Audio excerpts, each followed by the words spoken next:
রাজশাহী ৫ আসনে বিএনপির মনোনয়ন প্রত্যাশীর পক্ষে মনোনয়নপত্র সংগ্রহ। মোহাম্মদ জাকির হোসেন, দুর্গাপুর প্রতিনিধি।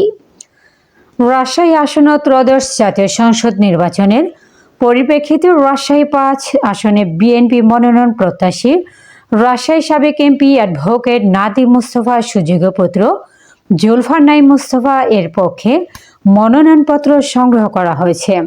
শনিবার দুপুর 12:40 দুর্গাপুর উপজেলা নির্বাহী কর্মকর্তা ও সহকারী রিটার্নিং কর্মকর্তার কার্যালয় থেকে মনোনয়নপত্র গ্রহণ করেন।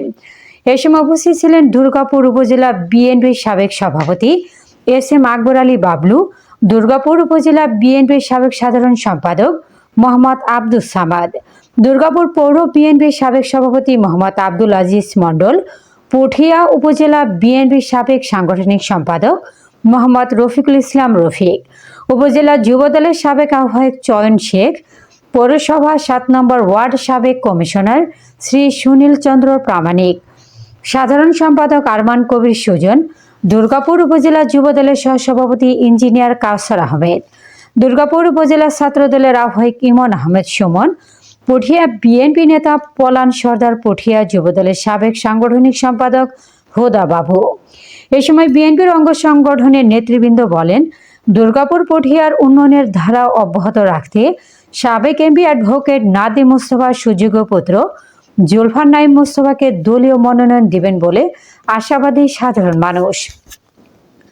নির্বাচনের পরিবেশ সম্পর্কে জানতে চাইলেন দুর্গাপুর উপজেলার নির্বাহী কর্মকর্তা ও সহকারী রিটার্নিং কর্মকর্তা মাস্তুর আমিনা বলেন, দুর্গাপুর উপজেলায় মোট 64টা কেন্দ্র ভোট কেন্দ্রে বুথের সংখ্যা 341টি।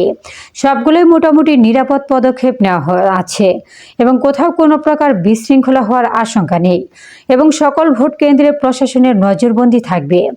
নির্বাচন ঘিরে সর্বোচ্চ নিরাপত্তা প্রশাসন কাজ করছে ও করবে।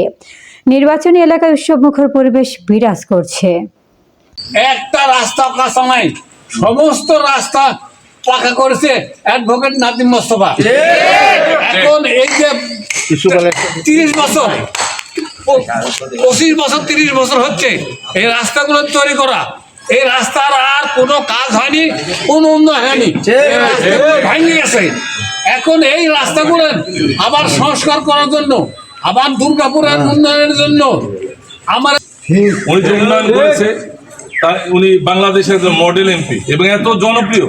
যা হোক, ওনার অকাল মৃত্যুতে আমরা খুব শোকাহত।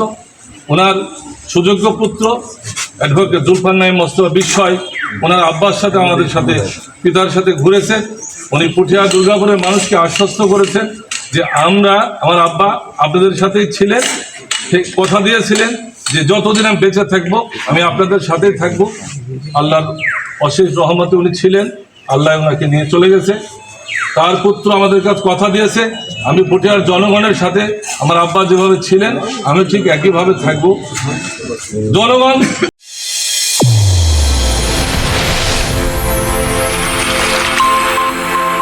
চ্যানেল A1 হৃদয়ের স্পন্দন।